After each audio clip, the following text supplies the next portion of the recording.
আল্লাহ পাক বলেন ওয়াজকুর ফিল কিতাবি মারইয়াম, এ পয়গম্বর মারইয়ামের ঘটনা আমি আল্লাহ কোরআনে কারীমে বর্ণনা করলাম। পয়গম্বর কোরআনে কারীম থেকে সেগুলো আপনি বর্ণনা করুন। ওয়াজকুর ফিল কিতাবি মারইয়াম ইদিন তাবাদাত মিন আহলিহা মাকানান শারকিয়া। হযরত মারইয়াম যুবতী মেয়ে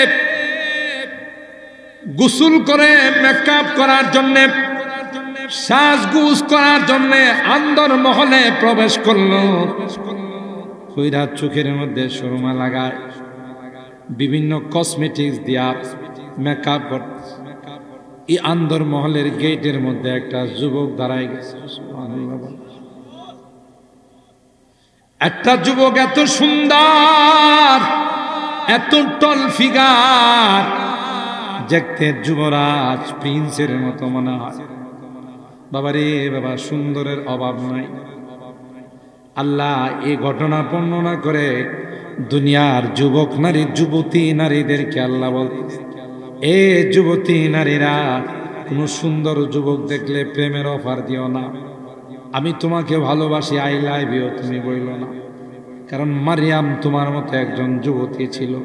দেখো মারিয়ামের ঘরের ভিতরে একজন সুন্দর যুবক ঢুকে গেছে, তারপরও মারিয়াম তার প্রতি আকৃষ্ট হয় নাই, বরং তাকে ঘর থেকে বাহির করার জন্য বারবার অনুরোধ করছে। সুবহানাল্লাহ। ফাত্তাখাযাত মিন দুনিহিম হিজাবা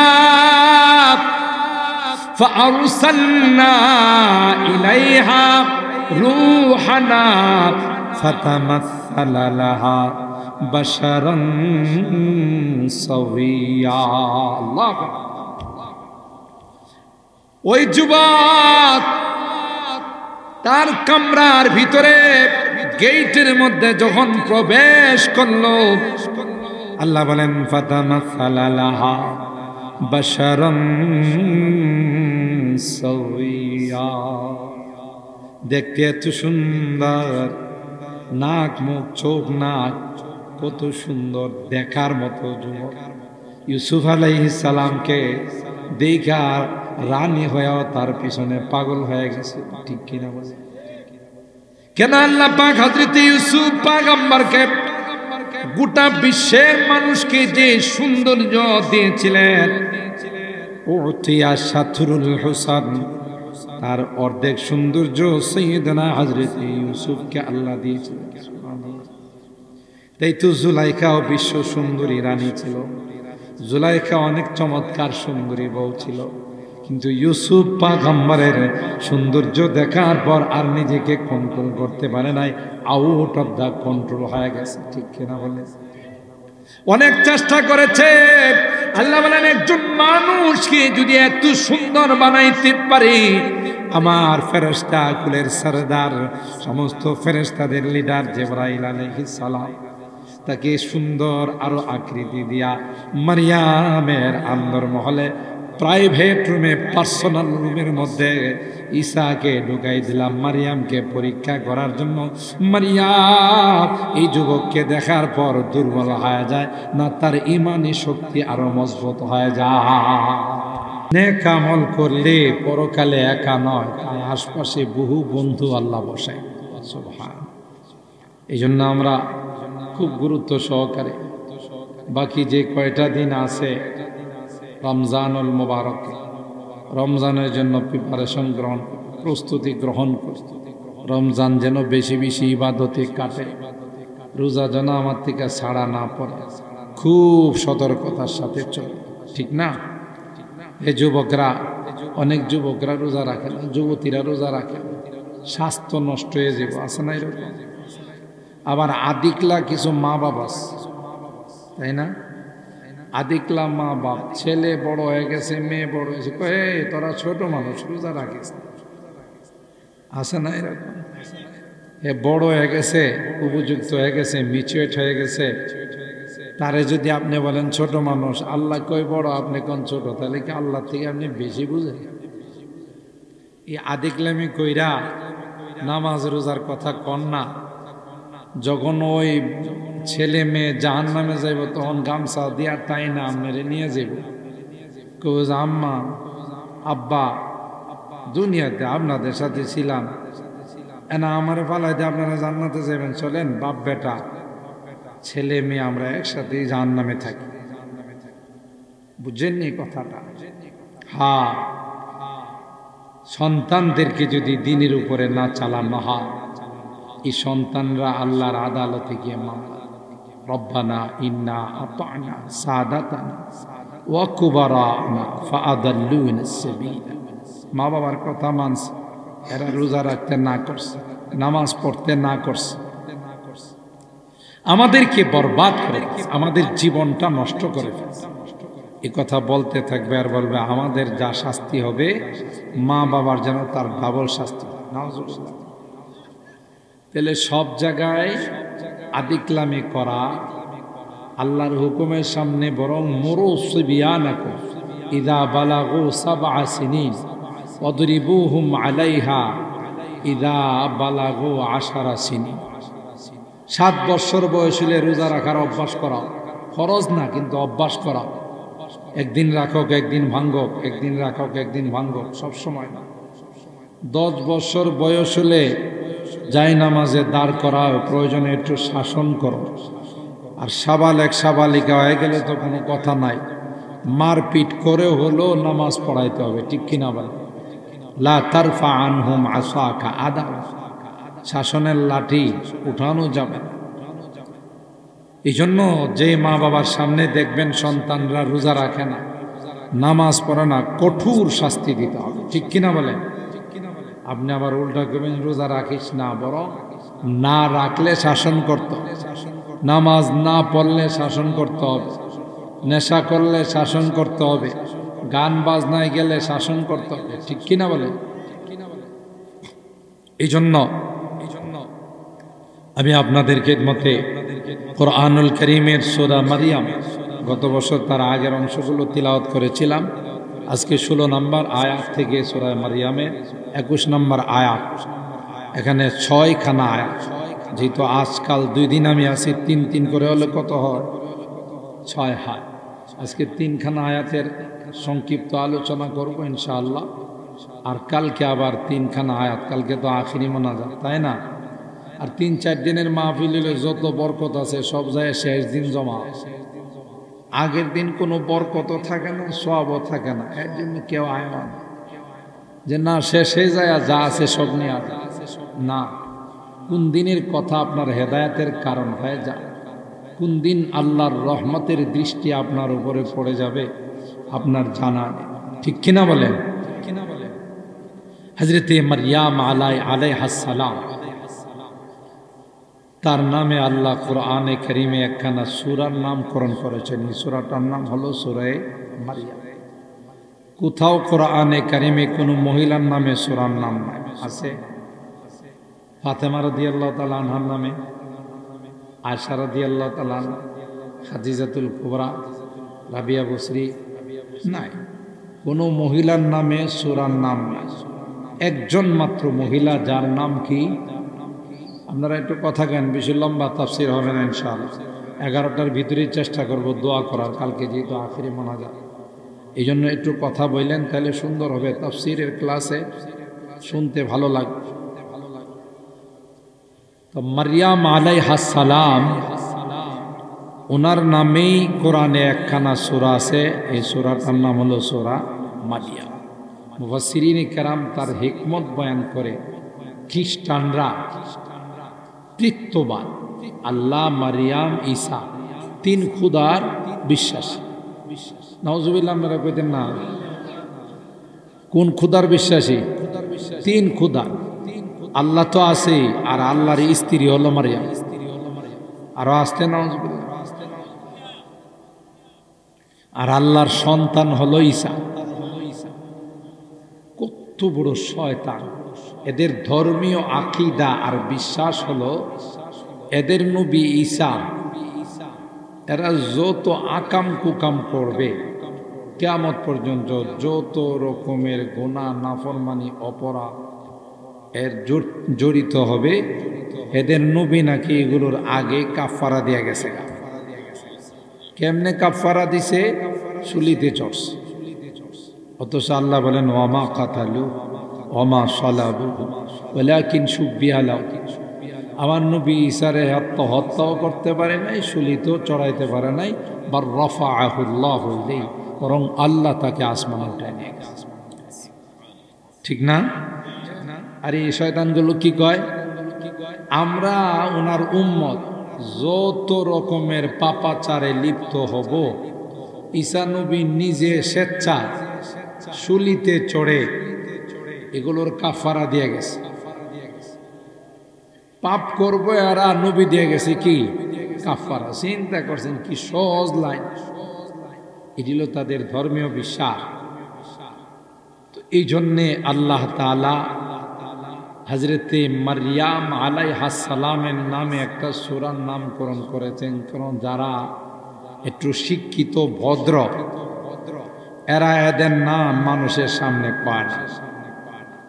আর যেগুলো একটু ফুটফুট করে ফরফর করে নতুন শিক্ষিত হইছে, বুঝেন না, আধুনিক শিক্ষায় শিক্ষিত হইছে, জাগতিক শিক্ষায় শিক্ষিত হইছে, এটি দেখবেন নাম নিয়ে ডাকাডাকি করে। স্বামীর নাম নিয়ে ডাকে, স্ত্রীর নাম নিয়ে ডাকে। এটি হলো যারা নতুন শিক্ষিত। আর আমরা মুরব্বীরা গ্রামগঞ্জের জীবনে বউর নাম নিছে না, বউ স্বামীর নাম, ঠিক না? মানুষের সাথে কথা কইলে ওই যে স্বামী কথা কইলে কইছে যে আব্দুল্লাহর মা, আয়েশার মা, ঠিক না? আর স্ত্রী কথা কইলে বলছে যে আব্দুল্লাহর আব্বা, আর ওই যে সালমার আব্বা, অথবা আমরা ঘরের তাইন। কথা কয় কইছে না? আমরা ঘরের মানুষটা আইতেছে, পায়ের আওয়াজ শুনলে বুঝতো যে আমরা ঘরের লোকটা আইতেছে। জীবনের নাম নিছে। আর এখন যেগুলো আধুনিক, স্বামীরে ডাকে স্ত্রী না, এ সুমন এদিকে আসো, আর স্ত্রীর স্বামী ডাকতে নার্গিস এদিকে আসো, ঠিক না? আবার মানুষের সামনে ফরফর একজন কথা আমরা আমার নার্গিস কি কইছে জানো?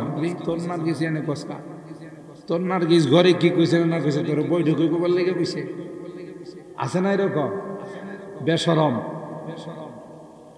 এই রকমের একটা ঘটনা ঘটছে। আধুনিক তো একজন আরেকজনের নাম নিয়ে ডাকে। তো আল্লাহর মেহরবানিতে তাদের ঘরে একটা সুন্দর সন্তান আসছে। বাচ্চারা তো মনে করেন যা শুনে তাই শিখে, ঠিক না? এখন এরা দুজন একজন আরেকজনের নাম নিয়ে ডাকে। তো এখন হেও বাপ আর মা ডাকে না, সুমন আর নার্গিস ডাকে, ঠিক আছে না? হ্যাঁ, একটু বড় যখন হয়েছে বাপরে ডাক দে সুমন এদিকে আসো, মারে ডাক দে নার্গিস এদিকে আসো। এখন স্বামী স্ত্রী রাত্রে বেলা তো কার বাড্ডা হইল কেন?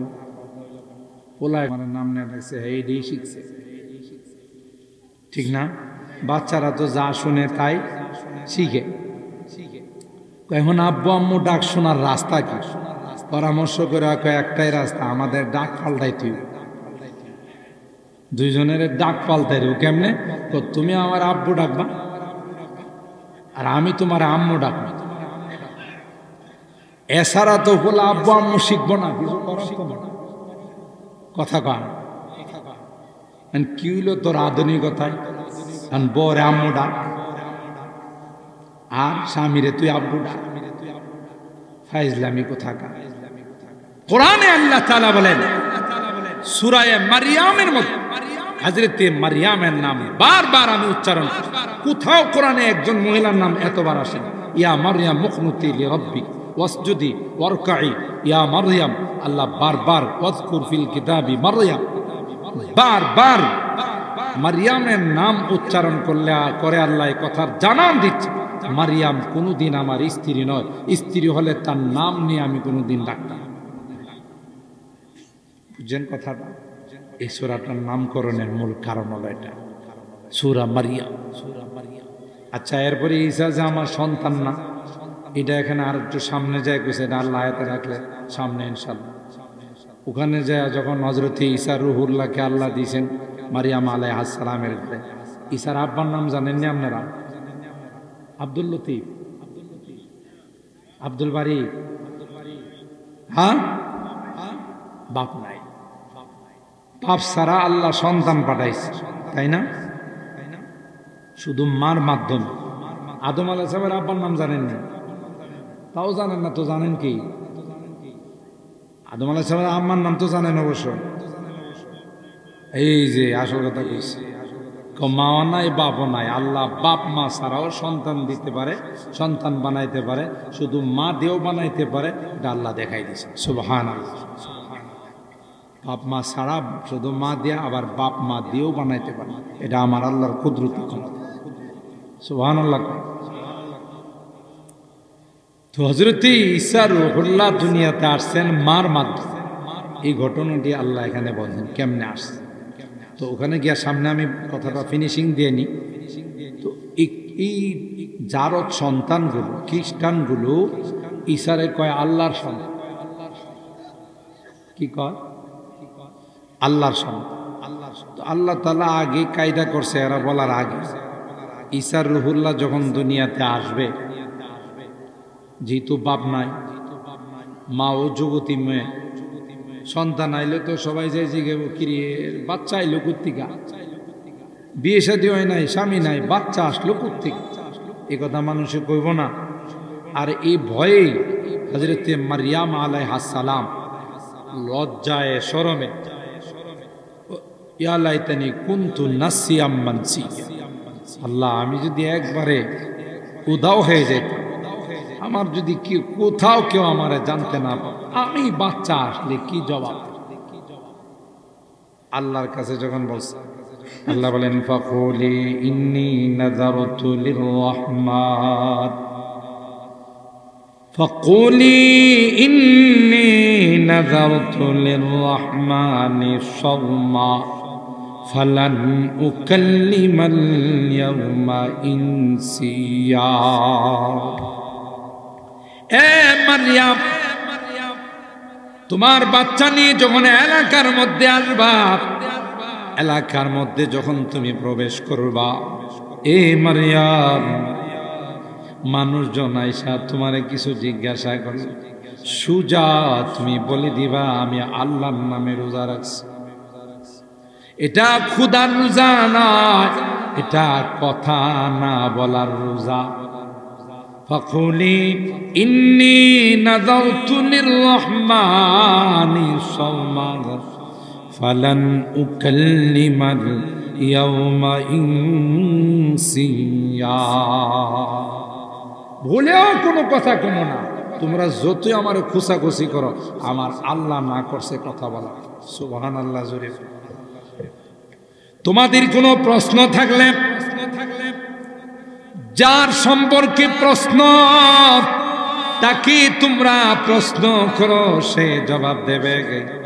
আমি মারইয়ামকে প্রশ্ন করে বিরক্ত করিও না। সুবহানাল্লাহ।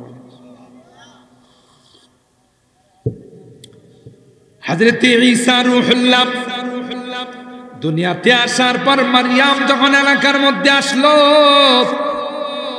সবাই বীর করে বলে ইয়া উখতা হারুন মা কানা আবুকি ইমরাআ সাওইন ওয়া মা কানাত উম্মুকি বাগিয়া। বাস লোকজন আইসা মারইয়ামকে ঘিরা ফেলাইছে। এই মারইয়াম, ইয়া উখতা হারুন, এ হারুনের বোন, মা কানা আবুকি ইমরাআ কানাত উম্মুকি বাগিয়া, তোর তো বাপের কুলো ভালো, মার কুলো ভালো, বাপ দাদা তোর বাবার বংশ ভালো, মার বংশ ভালো, তুই এ মনে হইল কর্তিকা, মানে তুই পোলা কর্তিকা আনছস, তোর তো স্বামী নাই, বিয়ে শাদী হয়। এটা হলো এই প্রশ্নের উত্তর, ঠিক কিনা বলে? ইয়া উখতা হারুন মা কানা আবুকি ইমরাআ সাওইন ওয়া মা কানাত উম্মুকি বাগিয়া। আশা কর রে হারুনের বোন মারইয়াম, তোমার মাও তো ভালো, তোমার বাবাও ভালো, কি করে এই সন্তান কার সাথে তুমি সম্পর্ক করে কার সঙ্গে ফেব্রুয়ারির 14 তারিখ রাত কাটায়া তুমি আসছো? নাউজুবিল্লাহ। এই প্রশ্ন যখন হযরত মারিয়াম কি করা শুরু করে দিল, মারিয়াম কোনো কথা কয় না। ফাআশারাত ইলাইহি ক্বালু কাইফা নুকাল্লিমু মান কানা ফিল মাহদি সবিয়া। কয় আমারে জিজ্ঞাসা করেন না, আমার কথা বলা নিষেধ। ইশারা দেয়া কইতেছে, হেরে জিগা পিচ্ছিটারে জিগা দুধের পোলারে জিগা নিয়ে কুত্তিকা এসে বাপ কেন। সিরাজনগরে তো 3 দিনের বাচ্চা সুন্দর করে কথা, হ্যাঁ 3 মাসের বাচ্চা তো কথা, 2 বছর 2.5 বছর জায়গা মা বাবা কুলে নিয়ে গোতা দে কম কো, ঠিক না, কব কো মানে কোনো কিছু কয় না। একটা ডাক শোনার জন্য 2-2.5 বছর গেলে সবাই কত চেষ্টা করে, কথাই কয় না। আর ঈসা রুহুল্লাহ তাফসীরের কিতাবে আসে 3 দিন বয়সে এমন বক্তব্য দিছে 40 বছরের মানুষ এত সুন্দর বক্তব্য দিতে। কোনো বর্ণনায় 3 মাস, কোনো বর্ণনায় 7 দিন। যখনই ইশারা দিছে মা তার দিকে, তখনই সবাইকে লক্ষ্য করে এই বাস বক্তব্য দেওয়া শুরু। সুবহানাল্লাহ। ক্বালা ইন্নী আবদুল্লাহ, আল্লাহু আকবার বলে। এটা আমার বলার উদ্দেশ্য। কি বক্তব্য দিছি নেক্সটে পরবর্তীতে কোন সুযোগ হলে শোনাও, কিন্তু প্রথম শব্দটাই ওনার মুখ দিয়ে বেরিয়েছে কি ইন্নী আব্দুল, ইন্নী আবুদুল্লাহ, আমি আল্লাহর গোলাম। একথা বলে না ইলাহা ইল্লাল্লাহ ঈসা রূহুল্লাহ। আল্লাহু আকবার বলে নাই, সুবহানাল্লাহি ওয়া বিহামদিহি ওয়া সাব্বিহুহু বুকরাতাও ওয়া আসীলা বলে নাই, অন্য কোন শব্দ উচ্চারণ করে নাই। মুফাসসিরিনে কেরাম কয় ওই ঈসা রূহুল্লাহকে যারা মানবে, যারা তাকে আল্লাহর বেটা বানাবে, তাদের জন্য অ্যাটম বুম ছিল ঈসা রূহুল্লাহর প্রথম বাক্যটা। তাদেরকে অগ্রিম জবাব দিলেন, এ নাদাত, এ কমবস্তির দলেরা, না না, আমাকে কোনোদিন আল্লাহর গোলাম, আল্লাহর বান্দা বলবা, কোনোদিন আমাকে আল্লাহর বেটা বলবা না, কোনোদিন আল্লাহর সন্তান বলবা না, বরং আমি আল্লাহর একজন গোলাম। আবুদুল্লাহ, গোলাম মনিব কোনোদিন এক হয়, চাকর মালিক কোনোদিন এক হয়, কথা কয় না। আমি তো আল্লাহর একজন গোলাম, আল্লাহ হলেন আমার মুনিব, আমার রব, আমার পালন কর্তা। তোরা কি হিসাবে আমার আল্লাহর বেটা কস? আল্লাহর বেটা হলে তো আল্লাহ বড় আল্লাহ, আমি ছোট আল্লাহ, কথা কয় না। বাপের দেখেন না গদিন হোসেন পীর, বাপ পীর ছিল, হেও কি হয়ে গেছে, যদিও এর গোটা শরীরে লাইট মারলে কোথাও দাড়ির একটা চুলো পাওয়া যায়। এরকমের পীর বাংলাদেশে আছে না নাই? ৮০ পীর কই দিলাম। আমি ওই এলাকায় মাহফিলে গেছি, গিয়ে দেখি ওখানে 9 রশিও আছে, আবার আরেক জায়গায় আমার কলেজের 15 রশি আছে। কি আল্লাহ, রশির দিয়ে অভাব নাই। 8 রশিও আছে, 9 রশিও আছে, 10 রশিও আছে, 15 রশিও আছে। রশি 8টা না, একটা। এই যে ওয়াতাসিমু বিহাবলিল্লাহ, হাবলুন মানে রশি, রজ্জু। আল্লাহ কই রশি মাত্র একটা, একটা বাদ দিয়া যারা 8টাতে যাব নিঃসন্দেহে এগুলো গুনাহগার, এগুলো জাহান্নামে যাবে। খাজা বাবা, গাঞ্জা বাবা, কেবলা বাবা, বদনা বাবা, খেতা বাবা আছে না, কত বাবা। সিলেটে মাহফিলে গেছি, রাস্তার মধ্যে দেখি এক মাজারে লেখা খেতা বাবার মাজার। আমি কই ইয়া আল্লাহ, কত মাজার দেখলাম কিন্তু খেতা বাবা। লোকজনের জিজ্ঞাসা করলাম, খেতা বাবা মানে এটা মানুষের নাম? কয় না, পিসা বুজুর শীতকালে যে খেতাটা ব্যবহার করতো, পরে উনি মারা যাওয়ার পরে এটারে কবর দেয়া মাজার বানাইছে, এটার নাম রাখছে খেতা বাবার মাজার। চিন্তা করছেন কত বাবার মাজার। আল্লাহ কয় ওয়াতাসিমু বিহাবলিল্লাহ, একমাত্র কোরআনের রজ্জুকে ধরে রাখবে, অন্য কোন রজ্জুর দিকে যাবে জাহান্নামে নিয়ে যাবে। ঠিক কিনা বলেন?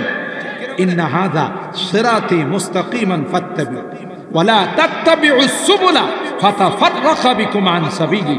আল্লাহর হাবিব সেই হাদিসের মধ্যে রেখা টেনে খাত্তা খাত্তান মুস্তাকিমা ওয়া খাত্তা খুতুতান আন ইয়ামিনিহি ওয়া আন শিমালিহি, সাহাবায়ে কেরামদের সামনে লম্বা রেখা টানছে মাটির মধ্যে, তাই না এই রেখাটারে লম্বাটারে একবারে শেষ পর্যন্ত নিয়ে গেছে, তার ডাইনে বামে অনেকগুলো রেখা টানছে।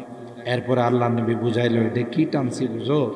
না, সুজা রেখাটা এটা জান্নাতে গেছে, সিরাতে মুস্তাকিম। সুবহানাল্লাহ। আর সাইডে বাইডে যত রেখা দেখতেছো এটা হলো আঁকা বাঁকা রাস্তা, শর্টকাট রাস্তা।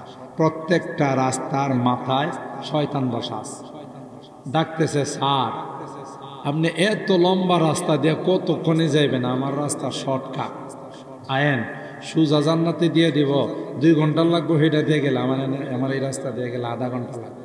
তো আপনার কুন্ডা বালা, আমার এই দিতে বলা শর্টকাট যেটা।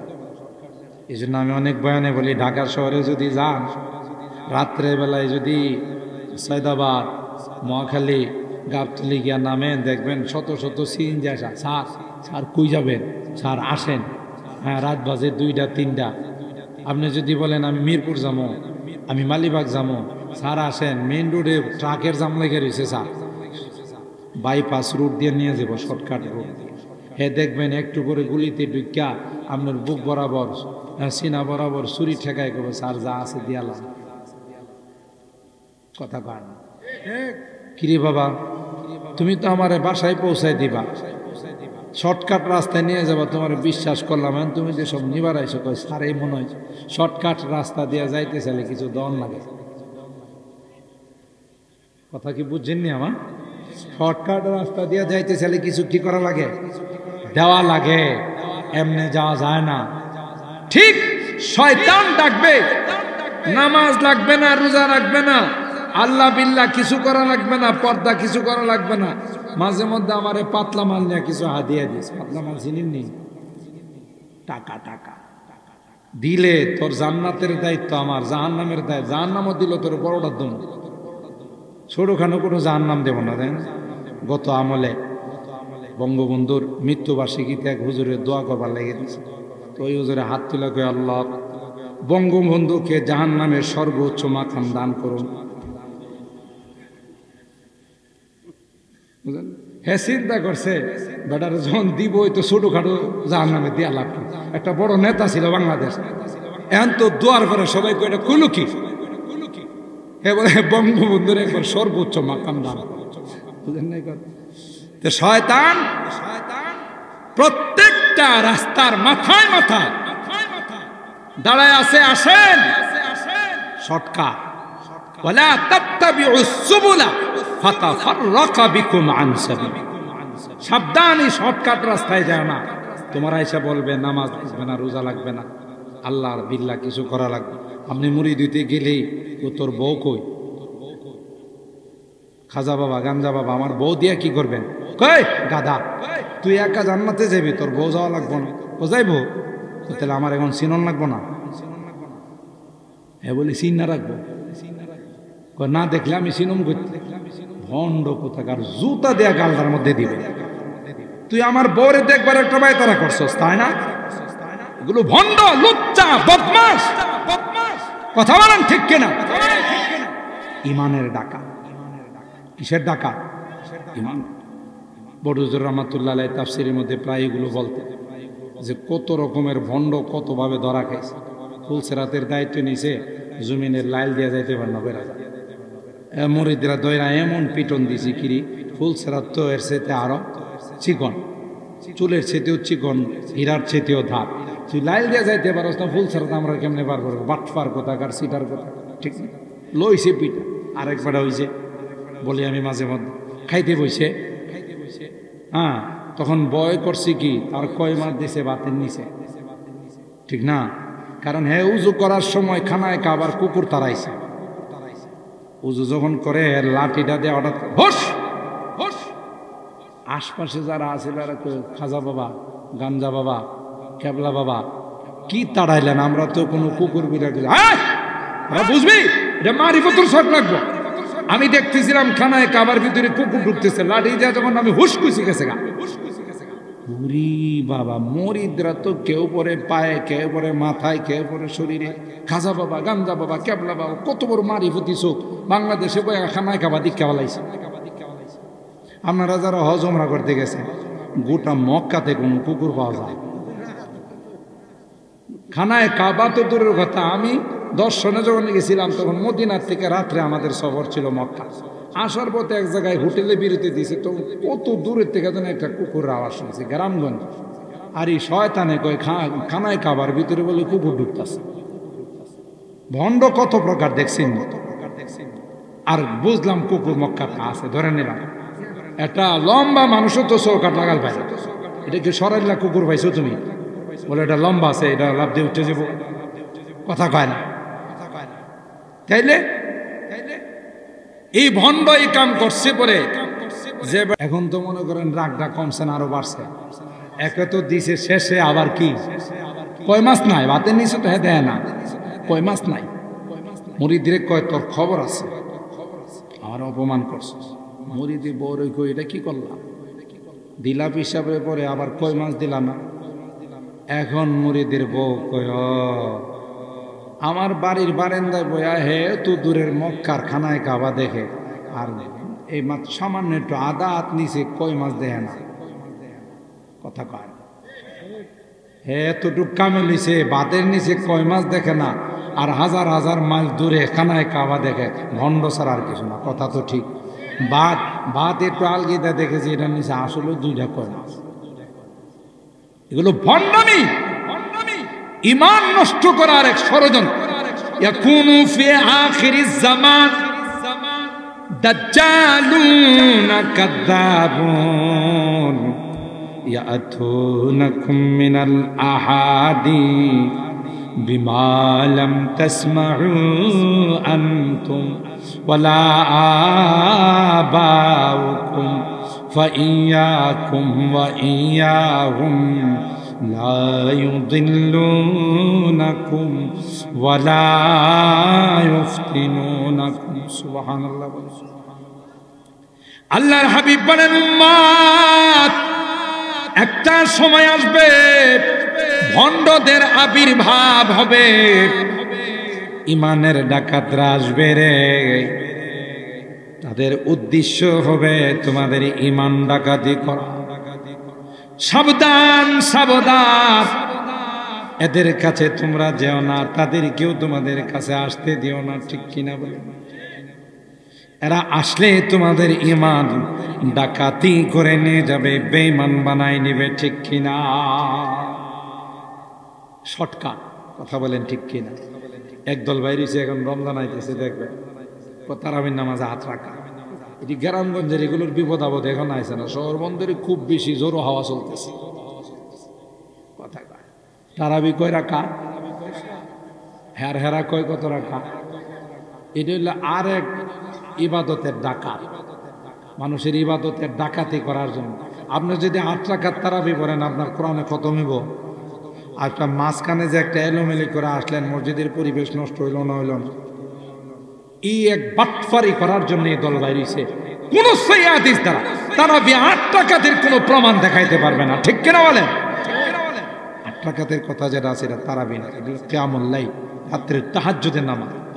ওই একটাটা নিয়ে আর একটা লাগাই দিচ্ছে, ঠিক কিনা? ওই যে পশু রোগী ভালো যে করে, জ্বর প্রচন্ড জ্বর উঠলে মুহূর্তের মধ্যে বালা করে সাইনবোর্ড লাগায়। গ্রামের বুড়ি মহিলারে নিয়ে গেছে জ্বরে আক্রান্ত, কোলাবেনি নিয়ে গেছে, আমার আম্মার অনেক জ্বর, আপনি তো সাইনবোর্ড দিয়েছেন জ্বর ভালো করতে পারে। হ্যাঁ, এটা তো আমি পিএইচডি করা। এ কথা বলার পর শোয়াই দেন, এ নিয়ে আর লোহা চুলার মধ্যে গরম দিছে। লোহা কি দিছে? গরম দিছে। এখন লাল টকটক হয়ে গেছে। এই বুড়ি বিডির বাজুর মধ্যে আইন না, মানে হাতের নিচে এটা এমন জোরে চাপ দিছে, এমনি সাথে সাথে শেষ। মানুষ মারা গেলে রক্ত গরম থাকে না, ঠান্ডা শরীরে হাত দিলে ঠান্ডা হয়ে যায় না। এখন যে বেড়ি গেছে গা, এই ডাক্তারের ডাক্তার, আসেন ভাই আসেন, যে কথা সেই কাজ। বুঝলাম না যে আমার কাছে আসলে মুহূর্তে জ্বর শেষ, দেখেন গোটা শরীরে কোনো জায়গাতে জ্বরের বংশ নাই। এরা হাত দিয়া দেখে যে ঠিকই তো, শরীর তো পুরা ঠান্ডা হয়েছে, জ্বরের বংশ নেই, ঠিক না? ডাকতেছে মা, ও মা, শরীরটা এখন কেমন? মা আর জবাব দেয়, কথা কয় না। মা আছে না গেছে? এখন এই রুগীর সন্তানরা ডাক্তারের কয়, মারিতে তুমি মাইরা ফেলাইছো তো। ভাই কথা একটু কম কম, বাঁচলো না মরলো এটা আমার সাবজেক্ট। জ্বর আছে না না এটা দেখেন, জ্বর আছে কিনা দেখেন। তো জ্বর তো নাই কিন্তু রুগীও তো নাই, তো এটা তো আমার কোনো চ্যালেঞ্জ ছিল না। আমার চ্যালেঞ্জ ছিল যে মুহূর্তের মধ্যে জ্বর ভালো করা। দেখেন কিভাবে জ্বর গেছে, বংশ নাই। থানায় যাই দিছে এর নামে মামলা, থানাতে ওরে ডাকছে। যাওয়ার সময় এই হের যে বইটা দীক্ষা ডাক্তারই শিখছে এটা বগল করে লয়ে গেছে। যাওয়ার পর থানার ওসি সব জিজ্ঞাসা করে, আপনি তো রুগী মাইরা বলাইছেন, মার্ডার কেসের আর কই স্যার আল্লাহর মাল আল্লাহ নিয়ে গেছে, আমার কিছু করার না। আমি বই দীক্ষা বইয়ের অনুযায়ী ডাক্তারি করছি। তো আপনার বই কি লেখা আছে? লেখা আছে এই যে কুলসে কুল লাগবে লেখা আছে, প্রচন্ড জ্বরে আক্রান্ত হলে গরম লোহা শেক দিলে জ্বর ভালো হয় আছে। ওসি সব খুলে আর কিছু লেখা নাই, কোনো এটাই তো, এটা দিকেই তো আমি চিকিৎসা করি। অপর পৃষ্ঠাটা খুলেন, ওই পৃষ্ঠায় কি আছে? ওই পৃষ্ঠায় লেখা আছে যদি রুগী মহিষ হয়। কি লেখা আছে? যদি রুগী বয়স হয়, বয়স আর কি, তাহলে বয়সের চিকিৎসা না কারে করছে? মানুষের করছে। মানুষ বাঁচবো না মরব, কি লাগি? লেখাপড়া নাই, ডাক্তারি শিখে নাই, এই বই দীক্ষা ডাক্তারি। ঠিক যারা বলে তাহাজ্জুদের নাম আরি, তারাবির নামাজ 8 টাকা, ওরাও ওই হাতুড়ি ডাক্তারের না। সারা জিন্দেগি আমরা বুখারি পড়াইছি আলহামদুলিল্লাহ, এখনো পড়াইতেছি, ওলামায়ে কেরাম পড়াইতেছেন। হেরা বুখারি শরীফ বুঝছে না, হ্যাঁ বুঝছে, কথা কয় ডাকাত। এই জন্য কথাটা যে জায়গা থেকে গেল যে ক্বালা ইন্নী আবদুল্লাহ, হযরত ঈসা রুহুল্লাহর প্রথম বাক্য আব্দুল্লাহ, এটার দ্বারাও খ্রিস্টানদেরকে মেসেজ দেওয়া হয়েছে, আমাকে কোনোদিন আল্লাহর সন্তান বলবা না, আমি আল্লাহর গোলাম। গোলাম কোনোদিন সন্তান হয় না। সুবহানাল্লাহ। না আমি তোমাকে ভালোবাসি, আই লাভ ইউ, তুমি বইল না। কারণ মারিয়াম তোমার মতো একজন যুবতী ছিল। দেখো মারিয়ামের ঘরের ভিতরে একজন সুন্দর যুবক ঢুকে গেছে, তারপরও মারিয়াম তার প্রতি আকৃষ্ট হয় নাই, বরং তাকে ঘর থেকে বাহির করার জন্য বারবার অনুরোধ করছে। সুবহানাল্লাহ। ফাত্তাখাযাত মিন দুনিহিম হিজাবা ফাআরসালনা ইলাইহা রূহানা ফাতামাসসালা লাহা বাশারান সাওয়িয়া। আল্লাহ। ওই যুবক তার কামরার ভিতরে গেটের মধ্যে যখন প্রবেশ করলো, আল্লাহ বলেন ফাতামাসসালা লাহা বাশারান সাওয়িয়া। দেখতে এত সুন্দর, নাক মুখ চোখ নাক কত সুন্দর, দেখার মতো যুবক। ইউসুফ আলাইহিস সালামকে দেখা রানী হয়েও তার পিছনে পাগল হয়ে গেছে, ঠিক কিনা বলে? কেন আল্লাহ পাক হযরত ইউসুফ পয়গম্বরকে গোটা বিশ্বের মানুষকে যে সৌন্দর্য দিয়েছিলেন, উতিয়া শাতরুল হুসান, তার অর্ধেক সৌন্দর্য সাইয়েদনা হযরত ইউসুফকে আল্লাহ দিয়েছিলেন। তাই তো জুলাইখাও বিশ্ব সুন্দরী রানী ছিল। জুলাইখা অনেক চমৎকার সুন্দরী বউ ছিল, কিন্তু ইউসুফ পয়গম্বরের সৌন্দর্য দেখার পর আর নিজেকে কন্ট্রোল করতে পারে নাই, আউট অফ দা কন্ট্রোল হয়ে গেছে, ঠিক কিনা বলে? অনেক চেষ্টা করেছে। আল্লাহ বলেন একজন মানুষকে যদি এত সুন্দর বানাইতে পারি, আমার ফেরেশতা কুলের সরদার, সমস্ত ফেরেশতাদের লিডার জিবরাইল আলাইহিস সালাম, তাকে সুন্দর আরো আকৃতি দিয়া মারিয়ামের আন্দর মহলে প্রাইভেট রুমে, পার্সোনাল রুমের মধ্যে ঈসাকে ঢুকাই দিলাম মারিয়ামকে পরীক্ষা করার জন্য। মারিয়াম এই যুবককে দেখার পর দুর্বল হয়ে যায় না, তার ইমানি শক্তি আরো মজবুত হয়ে যায়। ঘটনা বর্তমান যুগের যুবতী যারা আছে তাদের শিক্ষার জন্য, যে তোমার মতো যৌবনের চাহিদা মারিয়ামের হচ্ছে, কিন্তু মারিয়াম যুবকের প্রতি আকৃষ্ট হয় না, বরং যুবতীর উপর আরো কি হয়েছে, চড়াও হয়। তোমার এত বড় সাহস, আমার অন্দরমহলের গেটের মধ্যে তুমি চলে আসছো। সুবহানাল্লাহ। কিন্তু পাশাপাশি মারিয়াম আলাইহিস সালাম এই চিন্তাও করলেন, যেই যুবক কলা কৌশলে আমার ভিতরের রুমে চলে আসছে, নিশ্চয় তার একটা বিশাল গ্যাং আছে। কথা কয় না, তার পিছনে অনেক শক্তি। শক্তি না থাকলে আমার ঘরে আসার সাহস করত না। ঠিক কিনা বলেন? এই জন্য মারিয়াম চিন্তা করলো, আমি যদি তার গায়ে হাত লাগাই, আমারে কিডন্যাপ করে ফেলায়, বাগায় লয়ে যাবো গা, গাড়িতে উড়াই লয়ে যাবো গা, আমার জীবন যাইব, সব যাইব। এই জন্য এই কঠিন বিপদের মধ্যে নিজে নিজে কোনো অ্যাকশন না নিয়া, যিনি অ্যাকশনের মালিক তার কাছে দরখাস্ত করে। সুবহানাল্লাহ। আমাদের সমাজের মধ্যে কিছু বুদ্ধিজীব আছে, বুদ্ধি জানোয়ার, এটির মাথায় শয়তানে পেশাব করতে করতে করতে করতে তার তোর সব ফসায় ফেলাই। এটি জানোয়ারের চেয়েও খারাপ। এটি টকশোর মধ্যে আয়সা যুবতী নারীদেরকে কই রাস্তাঘাটে বাইরিলে কোনো পোলাবাইন যদি তোমার বিরক্ত করে, কোনো কথা নাই, একবার হাত উঠায় গালের মধ্যে থাপ্পড় লাগাইব। আচ্ছা, এই বিলাটা যদি কি বয়ে থাকবো? পোলার গায়ে কি বিলার থেকে শক্তি কম না বেশি? আর হে কে একা আইছে না, সাথে আরো আছে। কথা কয় না। আর এই জানোয়ার গুলো বুদ্ধি দে, তোমরা অ্যাকশনে যাইবা, তোমরা নরম নরম কথা কয় না। এটা হলো একেবারে মার আর বুদ্ধি। কথা বলেন ঠিক কি? কোরআনে শিখাইছে মহা বিপদে পড়ে গেলে কার কাছে আশ্রয় চাই? জোরে বলেন। হযরত ইউসুফ আলা নবিয়িনা ওয়া আলাইহিস সালাতু ওয়াস সালাম। আমাদের কষ্ট বেশি হইতেছি না আবার? আমি এই যে 11টা হয়ে গেছে, তাহলে তো ওয়াদা মতো এখনই দোয়া করা লাগে। আচ্ছা, আর 10টা মিনিট না, আবার রাগ করবেন? 10টা মিনিট আমার কথার, কালকে তো আবার আছে, অসমাপ্ত কথা থাকলে অসুবিধা নাই ইনশাআল্লাহ। যদি আমি বাচ্চা থাকি, আপনারা বাচ্চা থাকে, আজকে যারা আছেন তার ডাবলের মানুষ আসতে পারবেন ইনশাআল্লাহ। প্রত্যেকে যদি আরো 2 জন করে লই আয়েন, সব কম হইব না বেশি হইব? বেশি। তো কালকে তো আবার আখিরি মোনাজাত ইনশাআল্লাহ। আমি 10 মিনিটের মধ্যে আজকের কথার সমাপ্তি টানতেছি।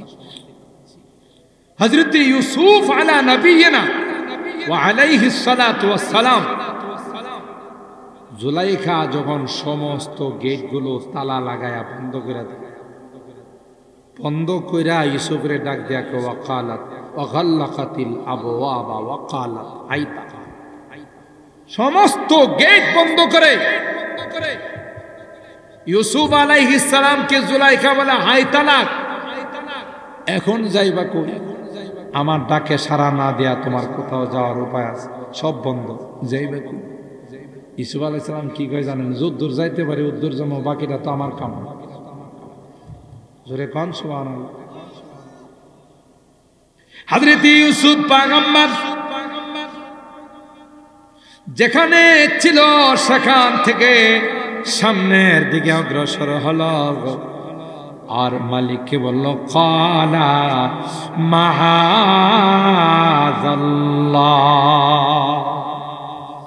এ মালিক, এ রব, যেই বিপদের সম্মুখীন হয়েছি, এই বিপদ থেকে উদ্ধার পাওয়ার কোনো রাস্তা নাই, আমার কোনো শক্তি নাই, একমাত্র তুমি যদি সাহায্য করো তাইলে আমি বিপদ থেকে উদ্ধার হয়ে যাব। কার আশ্রয় চাইছে? তালা খোলার তো আল্লাহর কাছে তো চাবি নাই, তালা খুলবো কেমনে? যে তালাগুলো লাগাইছে এটির চাবি কি আল্লাহর কাছে আছে?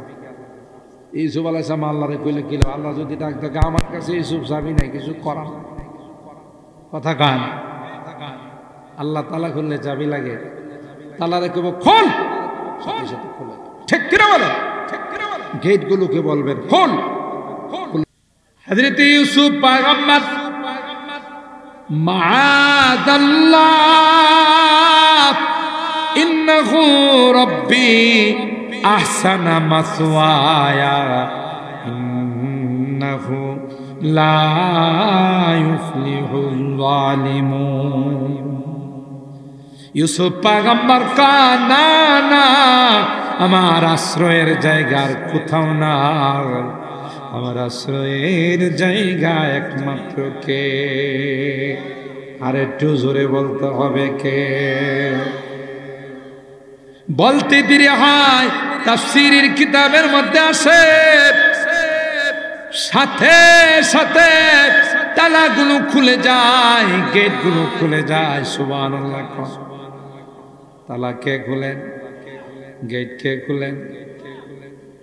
গোটাগট যতগুলো গেট লাগাইছিল, যতগুলো তালা লাগাইছিল, সবগুলো খুলে গেল, শেষ গেটটাও খুলে গেল। সুবহানাল্লাহ।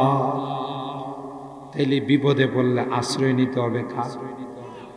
ঠিক হযরত মারইয়াম চিন্তা করলেন, আমার আন্দর মহলে, আমার পার্সোনাল রুমের মধ্যে যেহেতু যুবক ঢুকে গেছে, বুঝা গেল যুবকের পিছনে বিশাল শক্তি কাজ করছে। ঠিক কিনা বলে? তখন হযরত মারইয়াম আল্লাহর কাছে পানা চাইলেন। ক্বালাত ইন্নী আউযু বিররহমান, আমি কাহারো কাছে পানা চাই না, আমি পানা চাই একমাত্র কেবলমাত্র আমার আল্লাহ। সুবহানাল্লাহ। কার পানা চাইছে? এই পানা চায়া যুবকরে বলতেছে, ইন্নী আউযু বিররহমানি মিনক ইন কুনতা তাকিয়া। তুই যদি ভালো মানুষের পোলা হয়ে থাকস, ভালো বংশের ছেলে হয়ে থাকস, আল্লাহর ভয় যদি তোর অন্তরে থাকে, তোরে আল্লাহর দোয়ায় দেয়া কই তুই জিজ্ঞা। সুবহানাল্লাহ। তুই চলে যা। এখনো যায় না। জিবরাইল আলাইহিস সালাম এখনো যায় না। পরে চিন্তা করলো, যে কড়া কইরা কইতেছে, পরবর্তী অ্যাকশনটা যারই হাতে নেই কিনা আল্লাহ জানে, কথা কয় না। তখন তার পরিচয়টা তিনি দিয়ে দিলেন। ক্বালা ইন্নামা আনা রাসূলু রাব্বিকি লিআহাবা লাকি গুলামান যাকিয়া। এ মারইয়াম, ভয় পাওয়ার কোনো কারণ নাই, আমি মানুষ নই রে, আমি ফেরেশতা কুলের সরদার জিবরাইল আলাইহিস সালাম। বুঝছি আপনারা ঘুমাই এসে গেছে। সুবহানাল্লাহ। যে কোন অর্ধেকটা বাইরে আর অর্ধেকটা ভিতরে, আওয়াজে মনে হইতেছে অর্ধেকটা বাইরে আর অর্ধেকটা ভিতরে, আর ঘুম আসাটা স্বাভাবিক, সারাদিন কাম কাজ করছে। তো বলতেছে, আমি ফেরেশতা কুলের সরদার জিবরাইল। আপনি জিবরাইল? হ্যাঁ। তো আমি গরিবের ঘরে হাতির বা, কথা আছে না, গরিবের বাড়িতে হাতির বা, আমি মরিয়মের কামরায়, আপনি জিবরাইল আলাইহিস সালাম আসছেন। হুজুর কি কারণ, কি জন্য? জন্য টন্য নাই, লিআহাবা লাকি গুলামান যাকিয়া, আমি তোমার একটা সন্তান দেওয়ার জন্য আল্লাহর পক্ষ থেকে আসছি। এই কাজে আসি। এর সন্তানটা কিভাবে আল্লাহর হুকুমে দিবে আগামীকাল ইনশাআল্লাহ। আজকে আর লম্বা করে লাভ নাই, তাফসীরের আলোচনা যেহেতু আল্লাহ তাআলা এতক্ষণ পর্যন্ত গতকাল যা শুনলাম সবগুলোর উপর আমাদের আমল করার তৌফিক দান করুন। আসবেন তো ইনশাআল্লাহ? সবাইকে নিয়ে আসবেন তো? আগামীকাল যেহেতু আখিরি মোনাজাত, পুরা মাঠ যেন কানায় কানায় ভরে যায় ইনশাআল্লাহ। আমার বাকি আলোচনা করে আগে ইনশাআল্লাহ আপনাদেরকে নিয়ে দোয়া করব। আল্লাহ আমাদের সকলকে আসার তৌফিক দান করুন। আমিন।